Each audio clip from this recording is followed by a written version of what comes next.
Y eso a los niños es un proceso muy doloroso porque hay papás que no miden las consecuencias. Por favor, no involucres al niño en una situación de adultos. Él es un niño y tiene todavía un futuro. Prohibido que vaya con la abuelita o con las tías porque le meten ideas. No, tiene derecho. No me das, no cumples, entonces no te presto al niño. El niño no es un objeto. El papá abandonó todos sus deberes, ya no nada más los económicos, los presenciales, la convivencia, la búsqueda, el deseo de interesarse en su hijo.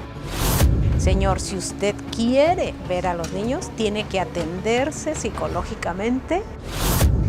Hola, ¿qué tal? ¿Cómo están? Nuevamente agradeciendo profundamente a todos los que nos han venido siguiendo a lo largo de estos capítulos que hemos venido generando del Manual del Divorciado.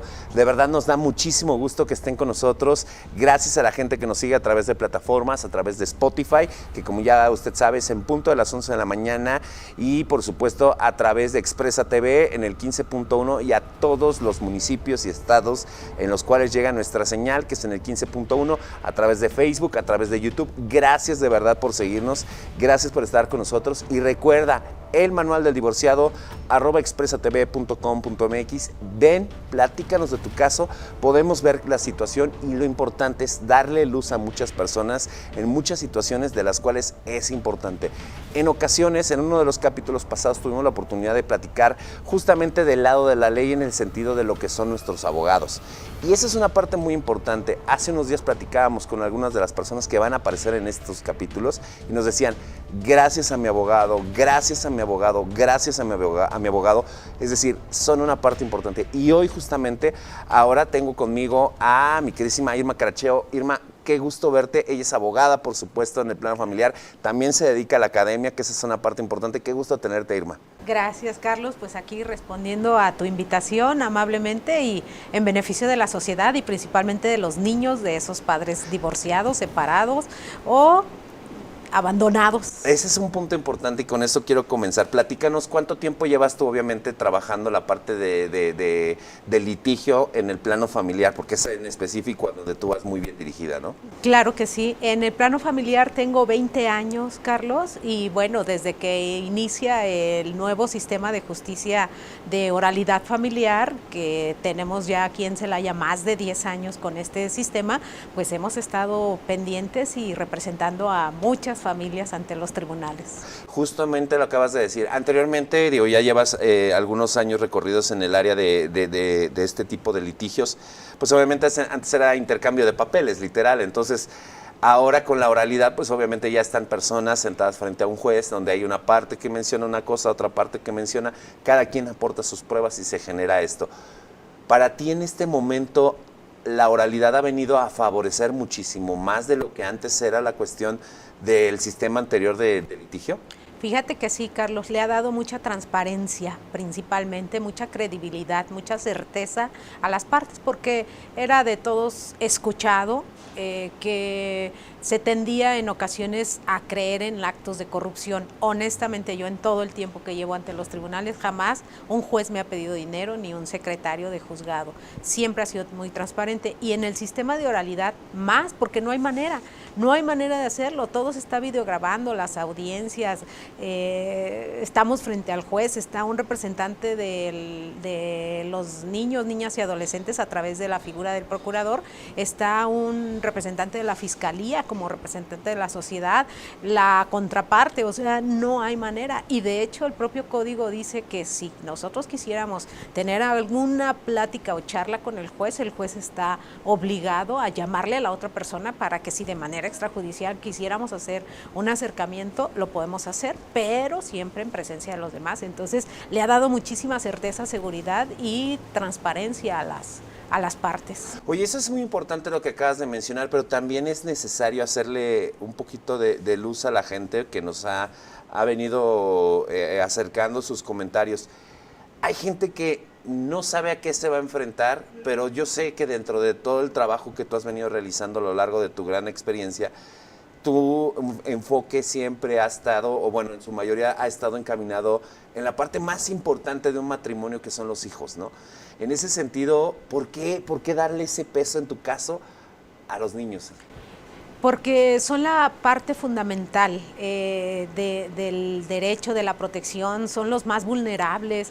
En ocasiones los padres se refugian en ellos para vengar, sacar el odio que traen contra situaciones o decisiones inexplicables de quien fue su pareja, y los ponen como un escudo. Entonces no nos tiene que ganar a nosotros como abogados el interés por ganarnos un dinero, sino no olvidarnos de esa pieza fundamental, porque son una parte, es lo que viene, es el futuro de México, y si queremos una sociedad mejor tenemos que atender bien a los niños, buscar un equilibrio lo más saludable posible para ellos. Entonces nunca dejarlos. Ese es el punto, y justo hablabas de eso, o sea, una cuestión saludable de un niño. Sabemos que obviamente, pues, híjole, en un escenario ideal sería que los niños sufrieran lo menos, ¿no? O padecieran lo menos. Tal vez la palabra no sería el sufrir, sino el padecer algo, ¿no? O sea, que no hubiese daño, ¿no? Pero lamentablemente, pues el que una persona esté divorciándose de otra es justamente porque ya existe un daño, ¿no? Y para no hacerlo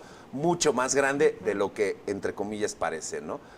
Pero ¿qué pasa entonces con esta situación? Porque a veces una persona cuando piensa en divorciarse no ve ciertas cosas, es decir, no se ve en el juzgado, no se ve en ciertas cosas. Para ti, dentro de lo que llevas en tus años de profesión, ¿qué es en lo que crees tú que un niño, lo digo para que los papás empiecen a visualizar un escenario, ¿qué crees tú que es en lo que los niños se sienten más vulnerables ya en el momento de un juicio?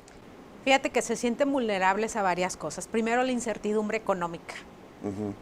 En segundo lugar, ¿con quién me voy a ir?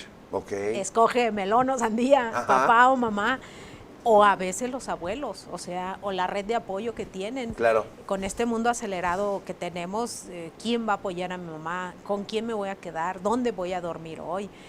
¿Me van a cambiar de escuela? ¿Habrá otra institución educativa? Mi papá me ha dicho tal, o mi mamá me ha cuestionado sobre con quién me quiero ir. Y eso a los niños es un proceso muy doloroso, porque hay papás que no miden las consecuencias. Y esa sería una recomendación. Por favor, no involucres al niño en una situación de adultos. Él es un niño y tiene todavía un futuro muy adelante que descubrir. Entonces, no limitarlo, no viciar su alma, su corazón, sus decisiones. En esa parte me gusta a mí ser muy objetiva con mis clientes. Algunos me dicen, ¿cuándo le tengo que decir a mi hijo que me voy a divorciar de su mamá o de su papá?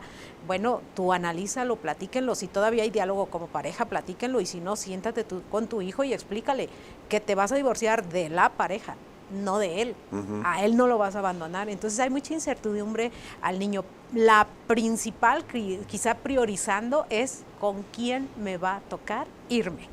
Esa es una parte dificilísima. Muy difícil. Hay que decir estas cosas muy importantes. ¿El niño qué derechos tiene a lo largo del divorcio? Ya se consumó un divorcio, ya se dictó una sentencia. ¿Qué cosas tiene derecho un niño en ese sentido? Porque ya lo habíamos platicado, lo que pasa con las parejas, pero me voy a centrar mucho en el caso contigo también de los niños. ¿Qué tiene derecho un niño a partir de que se firma y que se da sentencia a un divorcio? Bueno, el niño tiene derecho a la convivencia con sus progenitores. Él va a decidir. También existe en este caso la familia extendida, que son abuelos, tíos, etcétera, ¿no? Y en la Ley de Protección de los Niños, Niñas y Adolescentes se establece inclusive el derecho a la identidad familiar, o sea, tiene derecho a convivir con toda su familia extendida. No es nada más con el progenitor, porque muchas veces se confunde, ¿verdad? Nada más es conmigo y prohibido que vaya con la abuelita o con las tías porque le meten ideas. No, tiene derecho, el niño es un derecho, y muchas veces ese derecho, Carlos, se confunde, el derecho a la convivencia. Se materializa o se trata de ponerle un valor en dinero, y no es así. A ver, platícame eso, porque luego quiero entender con esto que me dices, no me has dado pensión, no te doy a los niños, ¿no? Exactamente, no me das, no cumples, entonces no te presto al niño. El niño no es un objeto. Claro, es un delito, porque se está obstaculizando la convivencia. Y aquí, por ejemplo, es un delito que puede ir incluso hasta lo penal, ¿no? Porque es que se le llama, creo que, ejercicio arbitrario del propio derecho, ¿no? Algo así. Existe ese delito de ejercicio arbitrario, pero también hay uno de protección a la convivencia de los niños. Habla de la retención del menor y de la prohibición de la convivencia. Okay. Entonces puede hablarse de una configuración de ese tipo penal y es un asunto de índole penal en donde todo lo que se realizó, todo lo que se hizo dentro del expediente de oralidad familiar, ahora hay que enviarlo al ministerio, a la fiscalía, para la integración de una carpeta de investigación. Claro, entonces, lo digo porque se supone que en la ley, cuando los menores estamos hablando, si nos hemos dado cuenta, la fiscalía al menos actúa cuando son cuestiones de pensiones y cuestiones de niños. A veces la atención es inmediata en prioridad, vaya. Así es, ¿por qué? Porque está vulnerable uno de los derechos fundamentales del niño, que es la convivencia con sus progenitores y con su familia. Wow. Y por eso hay un principio constitucional que se llama el principio del interés superior del menor, y es cualquier autoridad, antes de tomar una decisión, tiene que tomar en cuenta cuál es el mayor beneficio para el menor. Ahora, en ese sentido, ¿qué más derechos tiene un niño además de la convivencia? Indudablemente la pensión alimenticia, que como es menor de edad, quien la va a administrar es el padre custodio. Entonces va a administrar el importe de la pensión alimenticia que el otro padre proporcione. Para beneficio de ese niño, entonces tiene ese derecho. A él no le importa, al niño no va a sufrir si el papá está sin trabajo, mientras haya una sentencia que decrete el monto, el importe, la forma de pago de una pensión alimenticia, los padres están obligados a proporcionarla, porque muchas veces tenemos esos argumentos del papá. Es que me quedé sin trabajo hace 3 meses y por eso no te he dado. Bueno, ¿y ya le avisaste al juez? ¿No? Mientras el juez no dicte, no emita una resolución distinta, están obligados a lo que el juez originariamente... a lo que originariamente se dijo. Así es. Entonces, ese segundo derecho al importe o al pago de una pensión alimenticia que por su minoría no podrá administrar por sí mismo. Cuando existen derechos opuestos entre los padres, en algunas ocasiones el menor no quedó bajo la guardia y custodia de sus padres. Probablemente haya intereses opuestos y probablemente haya quedado bajo la custodia de un tío, de una tía, de los abuelos. Y ellos, los tíos, se quedarían en este caso con la pensión y la administran. Ellos la van a administrar, exactamente, porque lo van a integrar. ¿Te ha tocado casos así? Sí, en los que los papás de plano, ustedes no me ayudan, no se ayudan ni me ayudan. Nada, entonces... fíjate que tengo un asunto muy interesante, te lo planteo, Carlos. A ver. Es un menor, su mamita lamentablemente fallece producto de una enfermedad terminal, y el niño se queda a vivir en la casa de los abuelos maternos con su papá. Al poco tiempo empezó a haber problemas porque pues el papá empezó a tener interés por otra persona y empieza a alejarse y a distanciarse un poquito de las obligaciones y responsabilidades como papá. Y entonces una de las tías es quien se hace cargo de ese menor. Y ahorita la tía, tenemos el juicio de guarda y custodia e inclusive de pérdida de patria potestad, porque el papá abandonó todos sus deberes, ya no nada más los económicos, los presenciales, la convivencia, la búsqueda, el deseo de interesarse en su hijo.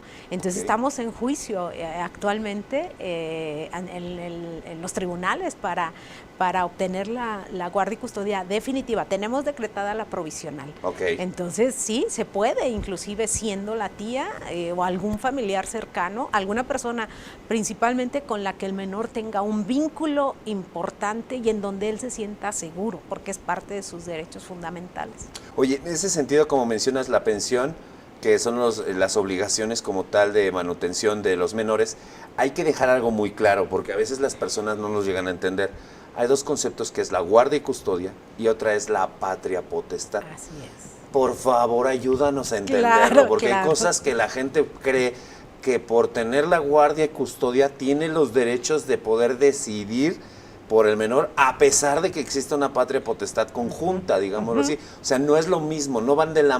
No, están de la mano, pero pueden ser para ambas partes, ¿no? Claro, sí, sí, la patria potestad, Carlos, es una institución del derecho, una institución jurídica que se encarga de la guarda, el cuidado, la atención, la educación, la formación en toda la palabra de los hijos inicialmente. Es una figura para los hijos hasta los 18 años. Okay. Y en caso de que los padres no estén, sean ausentes, ya fallecieron o inclusive hayan perdido por alguna circunstancia la patria potestad, puede recaer sobre los abuelos en igualdad de circunstancias por ambas líneas, ¿sí? O sea, abuelos paternos, abuelos maternos, y el juez va a elegir, bueno, la van a detentar ellos. Y la otra figura que viene muy del lado del derecho familiar es la guarda y custodia. ¿Por qué le llamamos guarda y custodia? Porque una explicación muy sencilla. A ver. Porque estamos hablando de personas y entonces no podemos decir depósito, como cuando voy y embargo a alguien y le retiro, no sé, su computadora y me la llevo en garantía de que me va a pagar. Como estamos hablando de personas, tenemos que hablar de una manera más apropiada. Okay. Y entonces tener bajo el cuidado, el depósito, la delicadeza a una persona. Y la ley habla de guarda. ¿Quién se va a encargar de guardar, resguardar, proteger a este menor?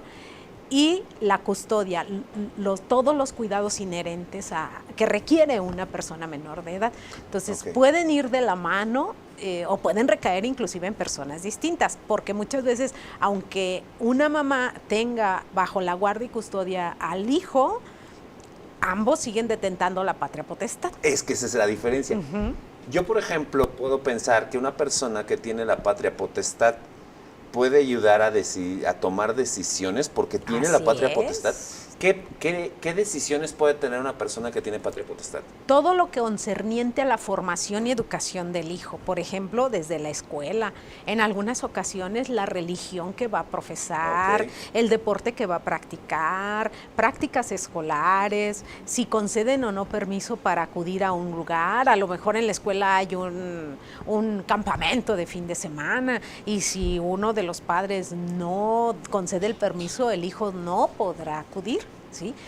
Hasta ahí y más allá en trámites legales, por ejemplo, el otorgamiento del el pasaporte, por ejemplo, acudir a firmar el pasaporte, el trámite del visado ante algún otro país o alguna otra embajada, ahí es la forma como se pone en práctica, pero también hay circunstancias legales en donde el menor puede ser que tenga un conflicto legal de cualquier naturaleza y entonces los padres se convierten en sus representantes legales. Ahí es la patria potestad. Ahí Tengo potestad como padre para atender tus obligaciones. Exactamente. Ok, entonces si un papá no está de acuerdo con un tipo de educación porque no le ayuda a un menor en su desarrollo, él mismo puede decir, no quiero esta escuela, y se puede respetar su derecho. Así es, y si no importando si tiene o no la guardia de custodia. No importa con que esté vigente su derecho de patria potestad, y si no se ponen de acuerdo en esas controversias, habrá que acudir al juez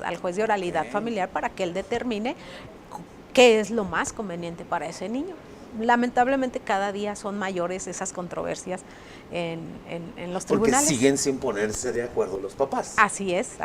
La comunicación en muchas ocasiones se pierde, Carlos, y cuando ya no hay comunicación es difícil ponerse de acuerdo por muy buena que sea la intención de alguno de los progenitores. Entonces, esa sería una recomendación, nunca perder la comunicación, porque es muy fácil bloquearte, ¿no? Ahora en el celular te bloqueo y ya no me vas a escuchar. O se echan así peleas de 8 kilómetros de texto, ¿no? ¿Y sobre quién está haciendo las consecuencias? Sobre los hijos. Entonces, tener mucho cuidado, ¿sí? Ahora, en ese sentido hablábamos que existe que el menor tiene derecho, bueno, pues obviamente entendemos las fundamentaciones de tener comida, tener casa, tener educación, recreación, etcétera. Hablábamos de esta situación. Sabemos que en el estado de Guanajuato también las personas, en este caso los menores, tienen derechos también a poder estar con sus padres o poder cambiar esta situación. ¿Es correcto? Sí, es correcto, es ¿Y correcto. cómo se dan estos casos o cómo se puede dar estos casos? Puede ser voluntario si ya hubo una sentencia de divorcio y el juez decretó cuáles eran los lineamientos. Puede ser de mutuo acuerdo y se presenta una modificación a la resolución del juez, argumentando las razones principales por las cuales se hace. En ocasiones es por cuestiones de salud, en otras ocasiones por cuestiones de escuela, te queda más cerca de tu escuela, en otras ocasiones porque el mismo menor lo pide y dice, yo no conozco verdaderamente a mi papá y quiero vivir con él. Ese es un punto padrísimo. ¿Qué pasa con los menores? Porque muchas veces los adultos ponemos por encima de la decisión del niño nuestra imposición. Y ahí se van las cosas que tú decías, ¿no? Que me cae mal, que me cae bien, que no me llevo, que sí me llevo, que los familiares son tóxicos, no sé, las palabras que les quieras poner. Pero ¿qué pasa cuando el niño decide ahora sí que por su propio bien, o su propio peso, decir, yo vivo con papá y ahora me quiero vivir con mi mamá, o viceversa, yo vivo con mi mamá y ahora me quiero ir a vivir? ¿A partir de qué edad se puede, cómo se tiene que hacer en ese sentido? Fíjate que no está completamente regulada la edad, sino más bien es el deseo del hijo. Y O sea, puede ser luego los 8, 9, 10 años. Sí, y cuando el juez tiene alguna duda, existe una diligencia, no es propiamente una prueba, que hoy por derechos humanos en protección a ese interés superior del menor del que te platiqué hace ratito, el juez puede solicitar al padre custodio y se llama escucha de menores. El juez pide al padre custodio que presente al juzgado. Existe una sala de escucha de menores especial, el menor no entra a la sala de audiencias, a nosotros en la audiencia nos abren un circuito cerrado y en esa sala de audiencias que está perfectamente equipada para menor, no queda grabada la escucha de menor, pero está presente el juez.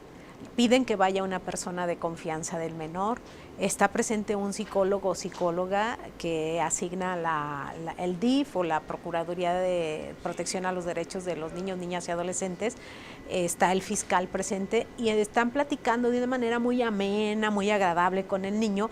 En un cuartito así, sí, ellos. Sí. Y los papás afuera. Y los papás afuera en la ¡Wow! sala de audiencia. Estamos escuchando nosotros por un circuito cerrado lo que dice el hijo. Y entonces el juez, primero el área de psicología aborda al menor, analiza si se encuentra en posibilidades y le preguntan algo de acuerdo a los protocolos internacionales. ¿Quieres platicar con el juez? Sí. Y entonces entra el juez. El juez generalmente por cuestiones también prácticas y porque los jueces hoy en día salen de toga a las audiencias.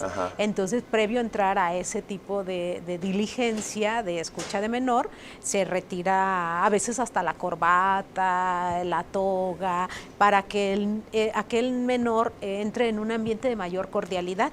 Y empiezan a platicar. ¿Cómo te llamas? ¿De dónde vienes? ¿Qué te gusta hacer? ¿A qué juegas? Y empiezan a generar algo que en psicología creo que le llaman rapport, no sé cómo se llama. Y entonces empiezan a generar esa parte, Carlos, y le van preguntando al niño con quién vive, dónde se siente a gusto, si quisiera cambiar, y el niño ahí es una esponjita. Y habla lo que quiere decir. Hay veces que dice, mi mamá me dijo que dijera todo que sí. O mi papá me dijo que dijera que me quiero ir a vivir con él, pero no quiero. Muy bien.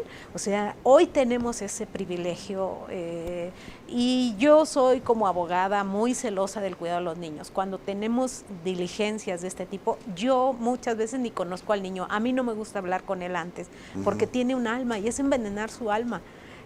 Habrá abogados que por técnica lo hagan, yo en lo personal no lo hago por convicción de que el juez escuche el corazón de ese niño, su verdadera decisión.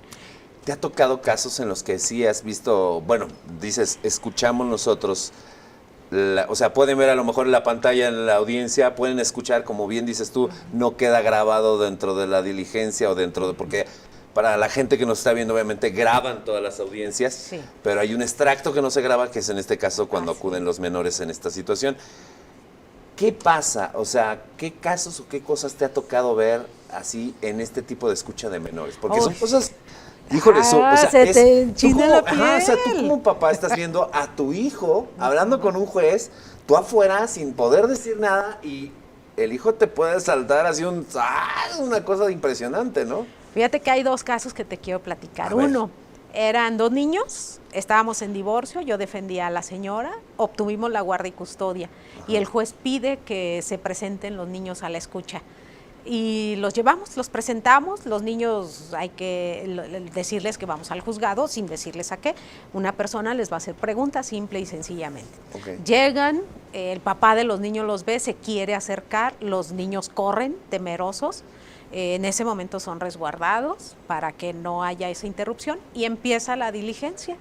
Y les pregunta el juez, entre muchas otras cosas, oye, ¿quieres ver a tu papá? Y dice, no, no lo quiero ver. ¿Por qué? Porque no se me olvida el día que agarró de los cabellos a mi mamá y la arrastró por toda la casa. No, el papá lloraba, decía, es que no es cierto, tu hijo lo está diciendo, ¿quién se lo dijo?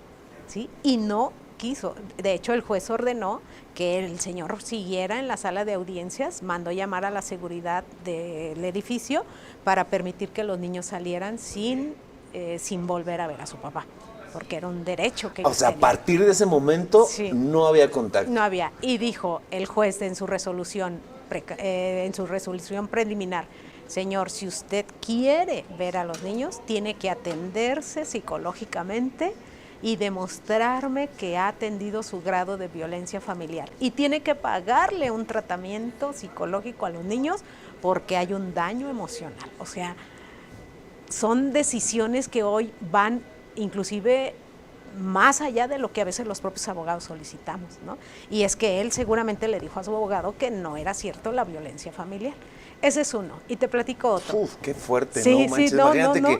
Que tú como papá, lo que en algún momento, pues, intencional o a veces que se te suelta un tornillo en algún momento y en un arranque que digo, ni nada de ello es justificable, pero que de pronto a las personas que se supone que estás trayendo a este mundo y para quererlas, para dejarles un buen ejemplo, sean las propias que te exhiban, ¿no? Sí. Increíble. No, increíble. Y por otro lado, a veces la gente dice, son niños, no se van a acordar, se les va a olvidar. No, por favor. Tómala. No, quedó grabado en la memoria de los niños, y eran pequeñitos, ese acontecimiento traumático. Entonces, hay cosas así. Te platico otra historia, Carlos. Bueno, a mí me gustan mucho las historias, y no crean que son inventadas, son reales. Lo que queremos que la gente obviamente se dé cuenta de qué cosas pueden cruzar en eso. Así es, sí. En esta ocasión acá eran 3 hijos, el papá se fue por cigarros y no volvió, o sea, no hubo una discusión previa, no hubo una pelea, nada, simple y sencillamente algo sucedió en su vida que no regresó ya de trabajar.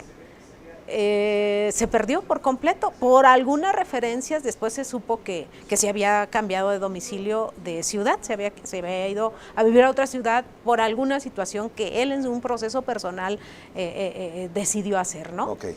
Y después ella pues dice, ya dejó pasar 3 años, casi 4, y dice, pues él ya no regresó, no me manda dinero, no busca a sus hijos, pues voy a promover el divorcio. Iniciamos a promover el divorcio, de hecho fue llamado a juicio por medio de edictos. Algún conocido seguramente vio el edicto en alguno de los periódicos cuando todavía se vendían más. Ajá, claro. Y ahí él comparece y contesta la demanda. Sigue la demanda, el día de la audiencia nos piden a los niños, van los niños, entran a la escucha de menor y el juez les hace también esta pregunta, oye, si algún día viene tu papá, quisieras conocerlo, saludarlo, verlo. Había 3 niños, el más chiquito no recordaba físicamente a su papá, Okay. Los otros 2 sí, un poquito mejor. Y le dicen los niños, sí quisiéramos saludarlo. Oye, tu papá en este momento está aquí. ¿Quisieran saludarlo? Sí. ¿Quieren que venga a este lugar a saludarlo? Sí. Y dice el de en medio, es que yo le quiero hacer una pregunta a mi papá. Adelante. Le hablan al señor. Por supuesto, nosotros estábamos muy conmovidos en la sala de escucha. Sí, porque de pronto, ¿qué? ¿Qué va a pasar? ¿Qué le va a preguntar? Ajá. Y yo le pregunté a mi clienta, ¿qué le va a preguntar? ¿Qué duda le dejó? No sé, nunca me dijo nada. Y entonces ya, entra a la sala de audiencias, el más chiquito se le queda viendo, no lo conocía, y ya los otros se abalanzan sobre él y lo abrazan, ¿no? Muy conmovedora la escena. Y le dice el juez, señor, ¿usted escuchó desde dónde estaba que el niño le quiere preguntar algo? Sí, dígame. Sí, hijo, dime, perdón. Le dice, dime, ¿por qué me abandonaste? Ya. No, el señor se dobló. se arrodilló, les pidió perdón, les dijo, perdónenme, no supe, tuve un problema, una situación muy difícil en mi vida y sí es cierto, no tengo una excusa para ustedes. Así casi todos estábamos soltando la lágrima. Te lo juro sí. que me platicas ahorita y así de... Un niño tenía 7, 8 años de edad, Carlos. O sea, bien complicado. Y como él no vivía aquí, el papá no vivía aquí, el juez ordena, el niño necesita, los niños lo necesitan, señor, tiene que venir. Oiga, pero yo gasto mucho dinero en venir. No me importa, tiene que estar aquí cada 15 días en convivencia. Tómala.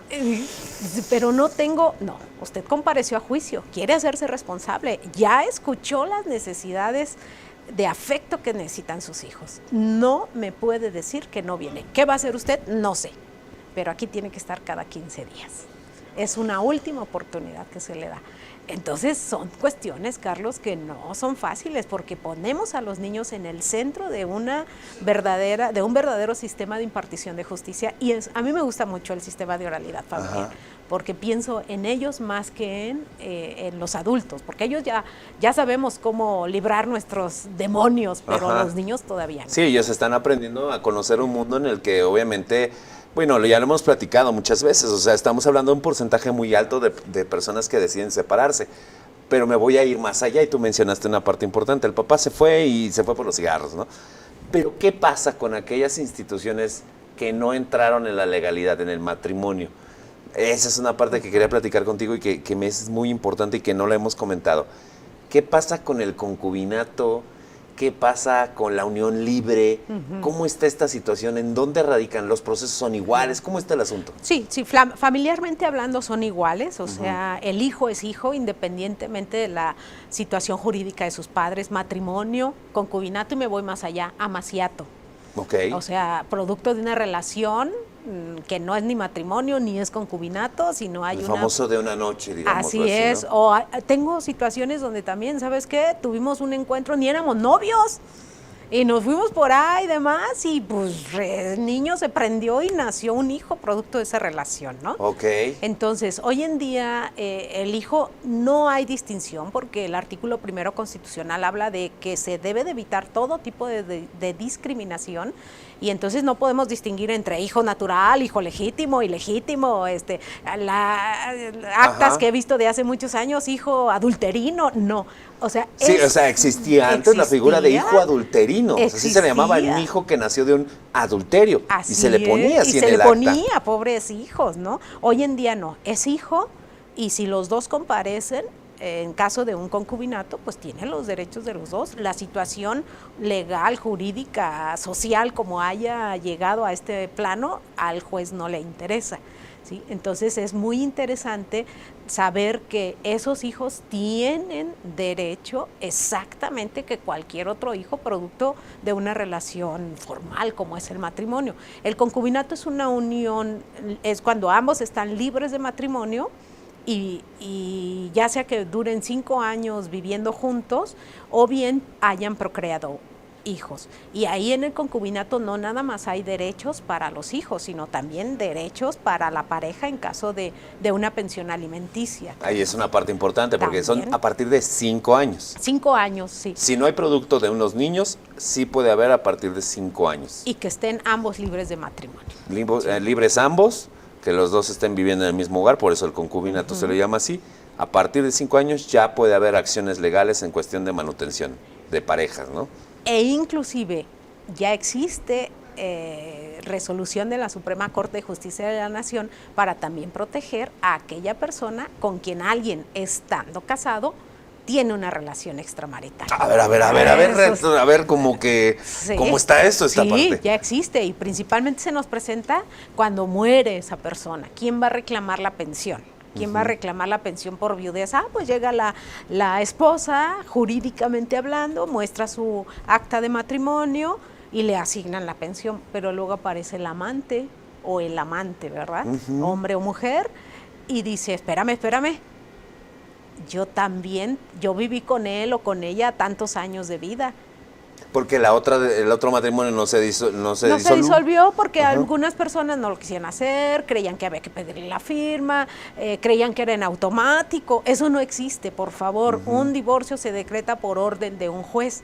Y entonces eso de que ya tengo 20 años que no vivo con ella o con él, entonces ya me divorcié y ya hago una vida familiar independiente. No, un día esto va a brincar.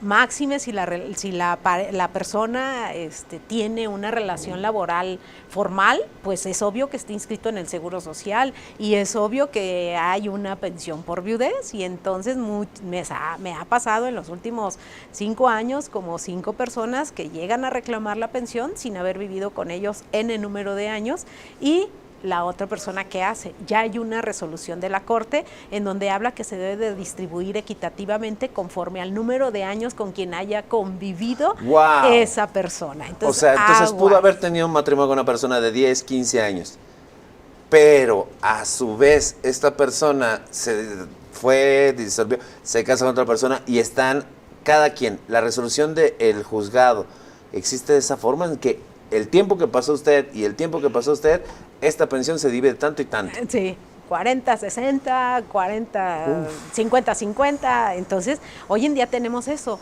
Es decir, del derecho familiar derivan un sinnúmero de acciones, no nada más ante el juzgado de oralidad familiar, también en materia de seguridad social, que tiene que ser en ese equilibrio y ante esta modernidad del mundo, que tenemos que proteger y tutelar esos derechos. ¿Sí? Oye, y en el caso del amaciato, es decir, de estas famosas nacimientos de niños que por una noche, que por un momento, que por esta razón, ¿qué pasa con la paternidad? ¿Qué hace una persona cuando de pronto dice estoy embarazada? La persona no quiere responder. ¿Qué hace una persona para defender los derechos del menor? No tanto por buscar una pensión, por defender los derechos del menor. Claro, claro. Existen los juicios de paternidad. Hay juicios de reconocimiento de paternidad y juicios de controversia de paternidad. Ah, caray, ¿cómo es la diferencia? Y la diferencia, uno, ese hijo se procrea con esta mujer. Vamos a pensar en una mamá soltera. Ajá. Y la mamá soltera no acepta, no quiere o ni siquiera le informa al presunto papá que fue papá, porque hay sorpresas de ese tipo, ¿no? Yo no sabía que era mi hijo y cuando me entero que es mi hijo, dice el hombre, voy a promover un juicio de reconocimiento de paternidad. Yo quiero ser el papá de ese hijo. ¿Te ha tocado casos así? Sí, es muy emocionante. Para mí es muy, muy interesante la forma en la que la ciencia ha avanzado a la mano del derecho, porque promovemos un juicio y ahí la prueba que tenemos que ofrecer, Carlos, es la prueba de genética molecular. Es decir, llega un químico o llega un médico especialista en genética molecular y delante del juez toma la muestra. Es una muestra no invasiva al menor y al presunto padre. Se hace un exudado, lo más cercano a las anginas, se hace ahí es en el momento. Ahí, y delante del juez, y le va describiendo todo al juez. Estoy realizando esto, juez, vea que el hisopo donde que voy a usar está cerrado, hace toda su cadena de custodia y traslada eso a un laboratorio de genética molecular. Aún sabiendo la otra persona que sabe que es verdad esto, aún así no dice nada. No dice nada. Puede decir, acepto, como es una situación que no es posible o susceptible de convenir, a través de un convenio, sí, ya acepto que tú eres el papá, entonces, en ocasiones, lo que hemos hecho como una salida alterna, de aquí nos vamos a suspender la audiencia y de aquí vámonos a registro civil y nos ahorramos la prueba y se hace el reconocimiento ante registro civil. Pero hay veces que la mujer no sabe, respetuosamente, ¿verdad? Dice, sí, claro. No sé en qué momento quedé embarazada y no sé de quién. Sí, claro. Entonces, cuando se presenta un juicio de paternidad y con la prueba de genética se descubre el hallazgo. Aquí en Celaya no hay laboratorio todavía de genética molecular, se tiene que trasladar a Querétaro o a la ciudad de León. Y ahí se realizan esos análisis, esos estudios, y cuando el químico o el médico, que es un perito ante el juez, ya tiene el resultado, informa al juzgado para que el juez lea los resultados y nosotros como abogados podamos hacer algunos cuestionamientos al perito, y si el juez encuentra que existe el número de gametos, se llama, suficientes para determinar la paternidad, tiene la paternidad. Te planteaba el caso donde es el papá el que la promueve, ¿verdad? Okay. Pero también puede ser que haya alguien más, que a lo mejor la mamá registró al hijo. Vamos a pensar en una mamá que ya me tocó también, una mamá que era casada y tenía una aventura por allá, okay, ¿no? Y entonces quedó embarazada. Y cuando la otra persona, el tercero en discordia, se entera, dice, es que ese hijo es mío. Dice, ella no sé. Entonces, el tercero promueve el juicio de controversia de paternidad. Controversia entonces es saber quién es el papá. ¿Quién es el papá? ¿Quién de los dos? Había un papá legal y un papá biológico, que resultó positivo para el papá biológico, y entonces hubo que retirarle los derechos al papá legal para darle ahora el reconocimiento al papá biológico y hacerse cargo de todo. Que uno pensaría que, bueno, las cosas que posteriormente pasaron, bueno, ya son otras cosas, ¿no? Así es. Pero entonces aquí se reconocen para que los derechos del papá biológico comiencen a tener esta situación para con su hijo, en este caso. Así es, y muy importante, cuando hay un juicio de paternidad, principalmente de reconocimiento, porque también la mamá puede demandar, no nada más el papá, la mamá puede demandar al papá. Que dice, este hijo no es mío. Sí, que dice, yo no, tú dile a tu hijo que su papá se murió, no, espérame, tiene un papá, hazte cargo, y entonces la madre puede demandar también a ese papá para el reconocimiento. Y hay una acción conjunta en este tipo de juicios, Carlos, que es muy interesante, que son los alimentos retroactivos. Okay. Hemos escuchado alimentos que son los ordinarios o pensión alimenticia, las pensiones alimenticias caídas, que son las que no paga una persona, pero en cuestión de paternidad existen los alimentos retroactivos. Okay. Y estos proceden o se aplican desde el momento del embarazo. Y toda la atención de la mujer médica y todo lo que haya alrededor de un embarazo, el parto. ¿Por qué? Porque son retroactivos, porque el hombre no tenía ninguna obligación de pagarlos hasta que se le fincó la responsabilidad. Entonces imagínate que te demanden a ti no, a alguien le demanden, ¿verdad? Que le demanden la paternidad a alguien después de 18 años. Imagínate la cantidad de alimentos retroactivos. Ahora, justo acabas de hacer una pregunta que me viene a la mente. Lo decimos por parte de la mamá, pero ¿qué pasa con el hijo? ¿El hijo también lo puede hacer? El hijo lo puede hacer. El hijo, llegada a la mayoría de edad, puede demandar la paternidad. ¿Hasta qué edad pueden hacerlo? En este son acciones que no prescriben. O sea, yo puedo tener 30 años y puedo demandar a mis papás por no cumplir con lo que deben haber cumplido. Así es. Sí, la pensión alimenticia es imprescriptible. Increíble. Sí. Ahora, hay un caso muy sonado que se dio justamente también en la República Mexicana, donde también existe la figura invertida, donde después el papá puede demandar al hijo. Así es. Por una manutención. ¿Esto es correcto? Es correcto. Carlos, los alimentos tienen muchas características y una de las características importantes es que son recíprocos. Y la reciprocidad se refiere a eso, a que quien lo recibe el día de hoy, el día de mañana está obligado a proporcionarlo, a pagar. Obvio, la ley dice cuando los padres se encuentran en una incapacidad, en un estado de necesidad, estén incapacitados o carezcan de bienes para su manutención.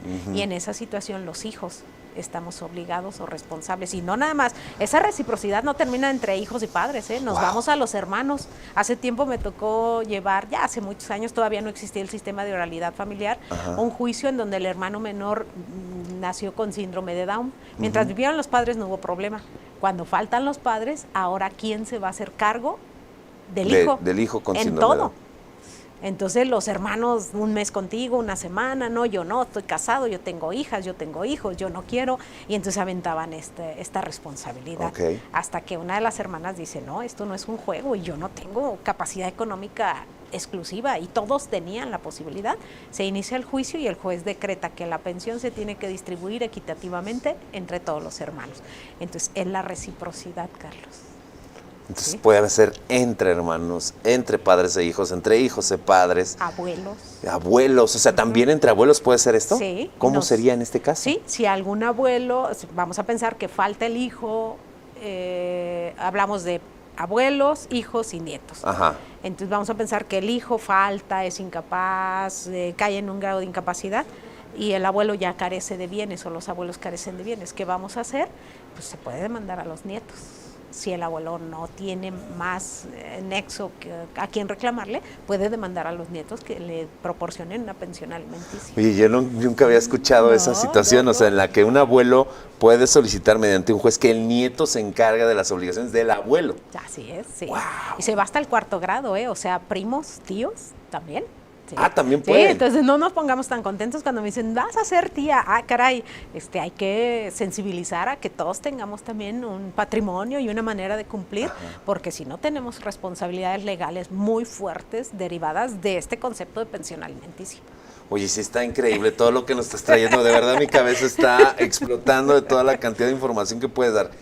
¿Qué es lo que tiene que hacer una persona ahorita que está en situaciones de posible divorcio o cuando, por ejemplo, también pasa algo que esté, o más bien como decirlo, una mala convivencia, una convivencia no sana en los menores? ¿Qué puede hacer? ¿Qué tengo que hacer como mamá o papá cuando existe una no sana convivencia, ya estamos divorciados? ¿Qué le recomiendas hacer en este caso? Indudablemente siempre comprobantes, siempre tener pruebas documentales del cumplimiento. Por ejemplo, si un papá está pagando pensión alimenticia, que siempre tenga un respaldo.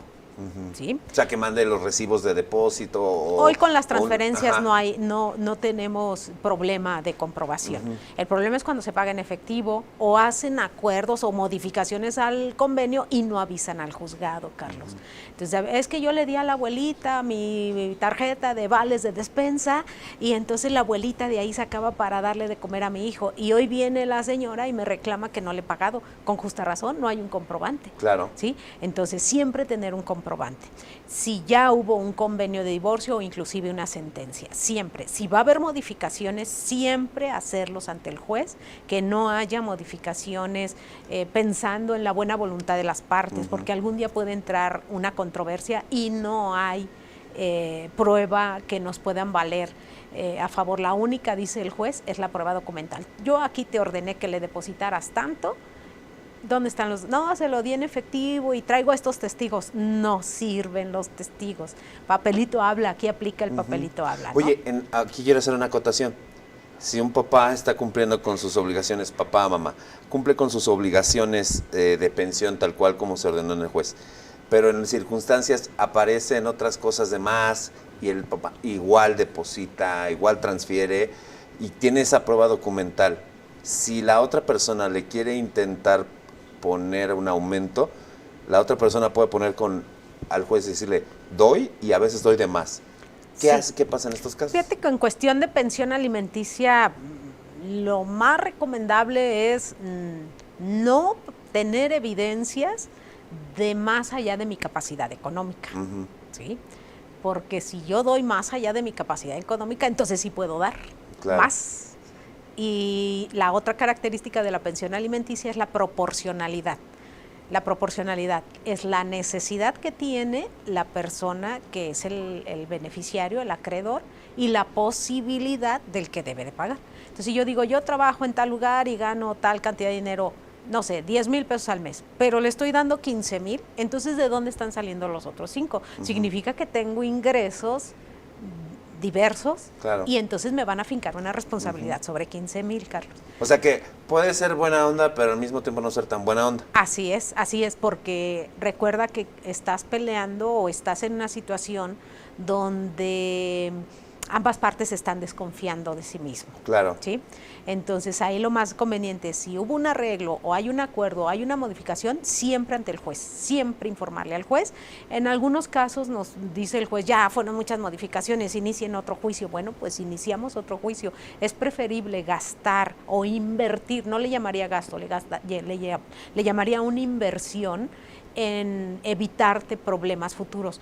Hace un ratito recibí una llamada de una persona que hizo modificaciones, no avisa al juez y le llega hoy la demanda por 180,000 pesos que ha dejado de cumplir, y cuando sí ha cumplido, pero no tiene evidencias ante los cambios que realizó. ¿Qué hacer? No hay opción, los va a tener que volver a pagar.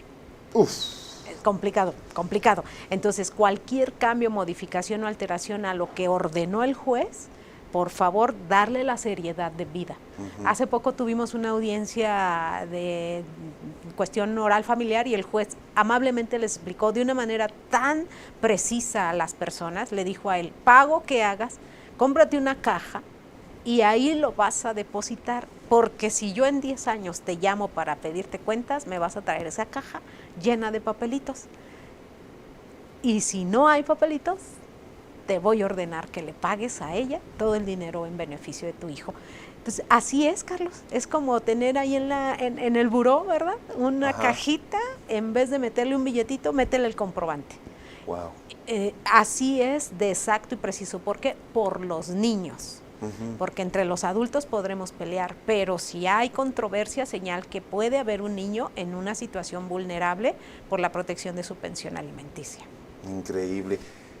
Una reflexión final que me puedas dar, Irma, porque, híjole, el tema está como para que te vengas otros 4 o 5 programas y de verdad si quisiera, porque hay muchísimas dudas, hay gente que nos va a exponer sus dudas, de lo cual obviamente le pedimos a todos ustedes, si tienen oportunidad, cuando tengan ahí el programa, escriban sus dudas, manden todo lo que necesiten para saber en dónde te pueden localizar, que te echen un grito, cuál es tu número para que te puedan localizar. Claro, Irma. que sí, claro que sí. Sí, mira, mi número para WhatsApp, 461-1905-045. Ahora, platícanos, ¿cuál es tu reflexión final que te lleva a todo esto que has vivido a lo largo de este tiempo? Mi reflexión final es, primero, siempre dejar un comprobante, una evidencia. Si les están negando la convivencia, informarle al juez a través de un escrito. Si no están cumpliendo con pensión alimenticia, informarle al juez por escrito. Si están cumpliendo en exceso, ser honestos. Finalmente los más beneficiados de todos estos procesos son los hijos. Siempre generar esas evidencias. Evitar, yo les recomendaría que eviten enfrentamientos entre las personas, que no se insulten, que piensen antes de tomar una decisión difícil en sus hijos. Hoy en día yo me he atrevido también a que brindemos una atención integral a las personas. En ocasiones me atrevo a recomendarles que vayan a una terapia psicológica o con un tanatólogo o con personas que les ayuden a superar una pérdida familiar que ellos han tenido, porque no nada más es por muerte cuando tengo que acudir. Hay personas que su vida familiar se fractura tanto que no lo entienden y terminan desquitándose o con los hijos o con el ex o la ex o con la que ya llegó a suplir o quien ya llegó a suplir, porque también eso genera otros problemas, ¿no? Entonces, tener mucho orden en sus cuestiones familiares para que no genere eso una controversia mayor. Increíble.